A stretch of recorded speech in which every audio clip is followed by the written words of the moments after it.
cada vez en Colombia, y esto también ocurre en el mundo, nacen menos y menos niños. Hay más solteros, no quieren tener hijos, prefieren perros o mascotas y son muy incrédulos frente al futuro. Colombia acaba de revelar unas dramáticas cifras que demuestran que se ha disminuido el número de nacimientos. Tan solo este año, 45.000 nacimientos menos. Es aterrador. El año pasado nacieron 300.000 personas y 250 y pico mil. Lo que obviamente tiene un impacto en la situación demográfica, porque, por ejemplo, solamente para hablar de pensiones, que está de moda por la reforma pensional que estudia la Corte Constitucional y que fue aprobada en el Congreso, los jóvenes, en teoría, como son los que están en etapa productiva, deben apoyar y subsidiar a los viejos, como nosotros. Pero si no hay tantos jóvenes, ¿qué va a pasar? Aquí está la crónica. Hay una frase en el mundo de los economistas en el que se resume una realidad concreta. Las cifras son las cifras. Pues bueno, esa frase que también es usada en la vida diaria en las calles de Colombia, ahora se concreta en el país de la potencia de la vida, y es que los nacimientos en Colombia cayeron un 15,2% este año, la cifra más baja en la última década. Entre enero y julio de este año en Colombia se registraron 255.055 nacimientos, lo que representa una reducción del 15,2% en comparación con el mismo periodo del año anterior, y es que esta es la cifra más baja en los últimos 10 años, cuando el pasado, de acuerdo con cifras del DANE, nacieron tan solo 300.874 personas en el país de la belleza. Por eso decidimos consultar a un experto en la materia, quien nos cuenta por qué se están reduciendo las cifras de natalidad en el país. Hoy los jóvenes tienen un pensamiento que es mucho más modernista, podríamos decirlo, incluso posmodernista, que fue reforzado por la pandemia. En épocas de la pandemia muchos llegamos a reflexiones muy claras frente a lo que es la vida. Pero ¿qué otras razones también han influido para que cada vez se registren menos cifras en el nacimiento de personas en el país? Hoy el costo de vida en países como Colombia, en ciudades como Bogotá, tiene un costo muy alto, y pensarse en tener hijos lleva unas implicaciones de generar unos presupuestos adicionales que pueden limitar también la calidad de vida.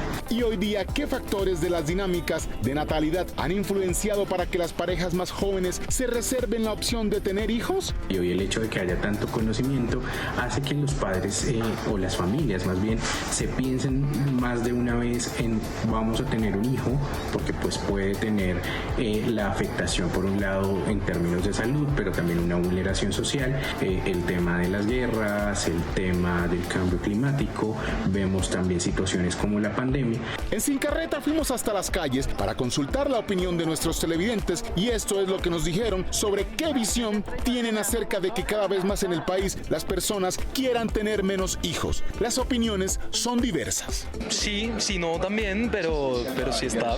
Sí, en los planes sí tendría. No. ¿Por qué? Porque con la economía cómo va. ¿Y por la decadencia y la degradación en la que está el mundo? Sí. ¿Por qué? Porque quiero tener una familia. Puede ser una opción tenerlos o no, eso ya también depende de la persona. Sin duda, la reducción de la natalidad en Colombia va a generar impacto en la sostenibilidad de las pensiones y la salud, ya que las proyecciones demuestran que habrá una baja de 37% a un 15% para 2050 en los recursos para financiar pensiones, en especial con el nuevo sistema pensional. Entre tanto, los días siguen pasando, y en el país que se hace llamar el de la potencia de la vida, se han reportado 160.523 personas fallecidas, lo que representa un incremento del 1,9% en comparación con el mismo periodo de 2023, donde las enfermedades isquémicas del corazón siguen siendo la principal causa de muerte, representando el 16,8% del total de las defunciones en 2024, en un país donde paradójicamente millones de habitantes lo que dicen tener mejor es su corazón.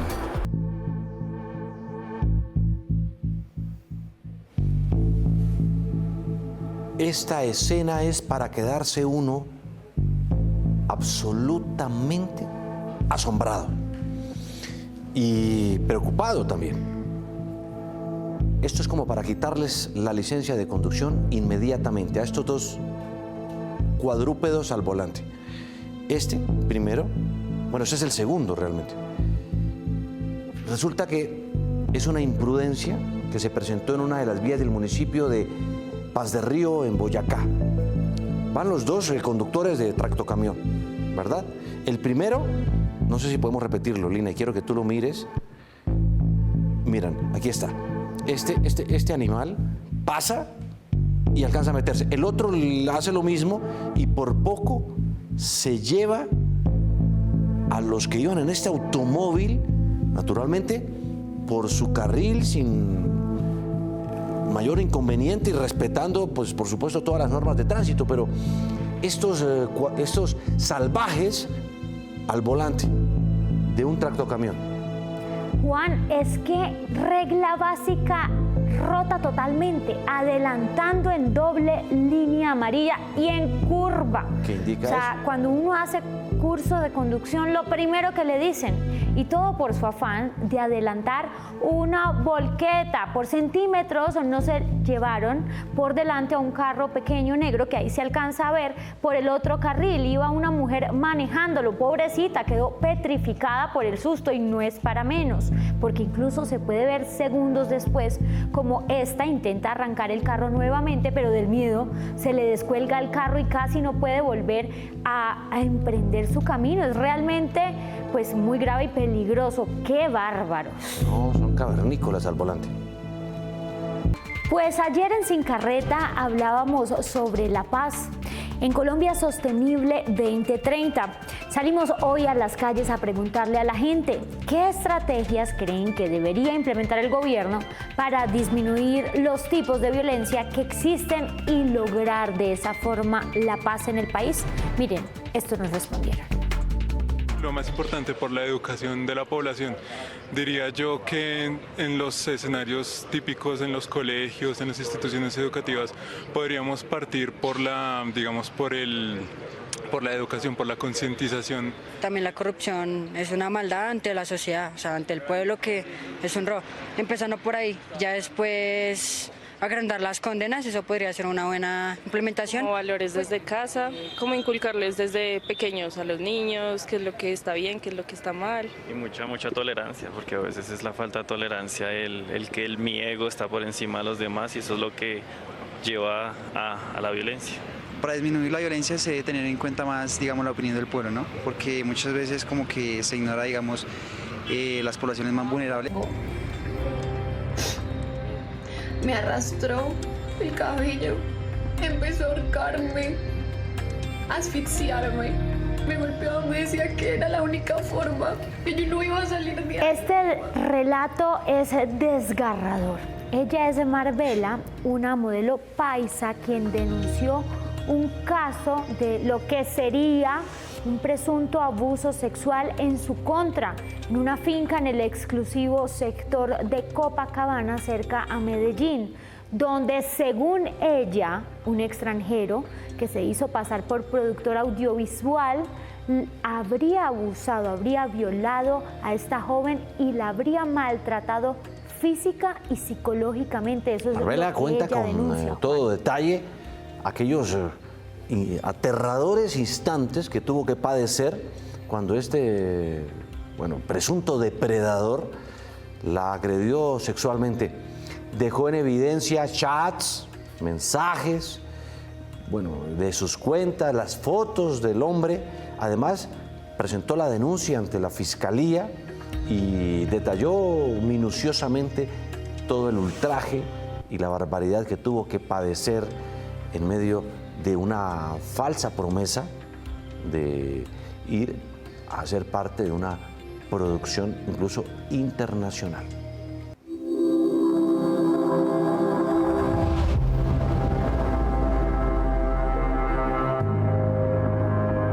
Esto es en el Parque Nacional Natural Uramba, en la Bahía Málaga, una de las mejores playas de Buenaventura. Estamos hablando de Colombia, ¿no? Vean ustedes, ballenas jorobadas que están allí pues sumergiéndose en su máximo esplendor y lanchas ahí alrededor, ¿no? Para cualquier otro que no tenga suficiente experiencia puede ser miedoso, pero es un espectáculo sin duda. Pero maravilloso y fascinante. Y es que este video que están apreciando pues fue captado por una mujer que en primera fila logró, pues como se diría en alta mar, estar al pie del cañón, pues en este asombroso momento con 2 ballenas jorobadas que se encontraban en la superficie y que regalaron un momento único, que lo único que dejó ver fue lo imponentes que se ven cuando pues salen. ¿Le gustaría? Uno las puede apreciar. Qué lindo. ¿A usted le gustaría? ¿Cómo? ¿Le gustaría? Me encantaría, estaba a punto de decir, pero ya nos habían dicho que el tiempo, que amaría estar ahí físicamente. Amo el mar. Espectacular. Y eso que suena ahí es el efecto de las redes sociales, del mundo digital, de nuestros celulares, de lo que hoy por hoy hacemos con estos aparaticos. Está en riesgo la libertad de información y expresión en Colombia con un proyecto de ley que acaba de ser aprobado en primer debate en el Congreso de la República y que pretende poner y fijar reglas a las redes sociales y a lo que podría implicar nuestra libertad de información y expresión. Lina María Sandoval, como siempre, le puso la lupa al asunto. Lina. Juan y televidentes, lo primero que hay que decir es que este proyecto busca crear una agencia especial que se encargue de los temas de ciberseguridad. Aquí tenemos el texto del proyecto y tiene un artículo que ha sido el florero de Llorente, que es el que usted acaba de describir. Permitir un apagón digital para superar ciberataques, es decir, quedarnos sin redes sociales, sin internet, ¿es válido? Le pusimos la lupa. El florero de Llorente en este proyecto, un artículo, vamos a mirarlo y si quiere lo podemos leer para ver qué es lo que dice específicamente. Ordenar el cese de operaciones en el ciberespacio ante ataque que afecte la soberanía nacional y el ecosistema digital y su economía en coordinación con el Ministerio de Defensa. Si hay necesidad de desconectarnos de este mundo digital mientras se logra superar la crisis, pues toca hacerlo. Nosotros entendemos. Apagar sistemas, que las redes sociales no funcionen, todas esas cosas. Sí, que lo hemos visto. Mira, aquí nosotros en este mundo digital hemos tenido problemas en Twitter, hemos tenido problemas en Google, y ellos ¿qué es lo que hacen para superar esa crisis? Dejan de funcionar por un tiempo mientras superan esta crisis. En un momento de crisis no es más grave dejar a todo el mundo desconectado, gente sin poder hacer pagos, personas sin poder comunicarse. Es que los bancos los interfieren y cualquier operación que usted pueda hacer es alterada. O por el contrario, cualquier gestión que se haga, por ejemplo, en gobierno digital, porque nosotros hemos tenido realmente ataques aquí a instituciones digitales, no nos permiten hacer esa gestión digital. Entonces, si hay un problema de esto, nos toca realmente actuar, nos toca a nosotros tener los debidos protocolos para lograr superar esta crisis. Eso sería solo ante situaciones de crisis y después de que se analice en un PMU. Así está establecido en el proyecto de ley, que realmente es un comité de crisis quien lograría establecer si hay necesidad de suspendernos nosotros del mundo, del mundo digital para superar esta crisis, deberíamos hacerlo. ¿Qué es lo que más les angustia de este proyecto? Bueno, se le está dando a una agencia civil en cabeza de la presidencia unas facultades extraordinarias, hasta el punto que se está diciendo que pueden ordenar el cese de operaciones en el ciberespacio. Eso significa que pueden suspender redes sociales si quisieran hacerlo como lo hizo Maduro en Venezuela. Pues estuvimos hablando con el ponente del proyecto y él lo que dice es que en todo caso eso solo sería en una situación pues de gravedad, como en un ataque, y que solo si se hace un PMU en el que esté el ministro de Defensa. Bueno, eso finalmente lo define la misma agencia y el presidente, que es quien preside este espacio. La pregunta es por qué le quitamos estas facultades a nuestros organismos de inteligencia y contrainteligencia y se lo damos a una agencia civil que nos va a costar más de 92.000 millones de pesos al año. Siguen creando burocracia cuando hay un déficit presupuestal de 12 billones y por eso se cayó el presupuesto esta semana. Usted mencionaba algo que me parece interesante pues anotar, y es que esto quedaría en cabeza del Departamento Administrativo de la Presidencia, y a ese funcionario, al director del DAPRE o directora, ustedes no le pueden hacer control político. Quienes son sujetos de control político ante la plenaria son los ministros. El director del DAPRE va a las comisiones, pero nos van a quitar la potestad de hacerle control a un funcionario que puede tener una facultad extraordinaria como suspender las redes sociales o suspender internet si se le ocurre o tiene como justificar que hay un motivo de seguridad nacional o de calamidad pública. Eso es exagerado. ¿Pero qué dicen las personas sobre este tema? ¿Crees que eso es bueno o malo? Sí, porque está siendo controlado pues, por un ente, entonces pues la ciberseguridad tiene que pues, tener un ente que lo controle, y si ese es el Estado, pues está bien. Pues sería peligroso porque pueden tomar el control de lo que es todas las redes sociales. Si no les conviene algo, pues pueden apagar todo y nadie tendría el derecho a pronunciarse, ¿no? Pues nosotros buscamos al ministro TIC para que nos explicara también este tema, pero por motivos de agenda no nos pudo atender. Trinó lo siguiente: dice, el gobierno nacional no quiere ni está pensando en tener facultades para interferir o cerrar las redes sociales, ni de comunicación privada de los colombianos. El proyecto busca crear una agencia nacional para la ciberseguridad, como lo dijimos. El año pasado recibimos 20.000 millones de ataques cibernéticos. Por eso, en un mundo digital, la ciberseguridad es fundamental para el desarrollo y es una de las prioridades del gobierno. Nosotros, como nos encanta el 360, también consultamos a un experto en temas de ciberseguridad. ¿Qué opina sobre esta propuesta?